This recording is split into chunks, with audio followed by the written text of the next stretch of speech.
A light magnitude 3.3 earthquake occurred in the Maluku Sea near the coast of Sulawesi, Utara, Indonesia, around noon of Monday, June 2, 2025 at 12:23 p.m. local time, GMT+8.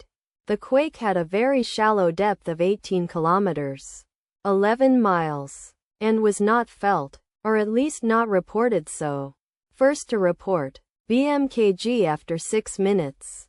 The earthquake occurred 11 days after a magnitude 3.3 earthquake had hit on Thursday, May 22, 2025, at 6:33 a.m. GMT+8 local time, in 50 kilometers, 31 miles, distance to the northeast. Data source from Volcano Discovery. Did you feel it? Let us pray. May the earthquake that occurred not affect our brothers and sisters there. May the earthquake not happen again. And may God protect everyone. Amen.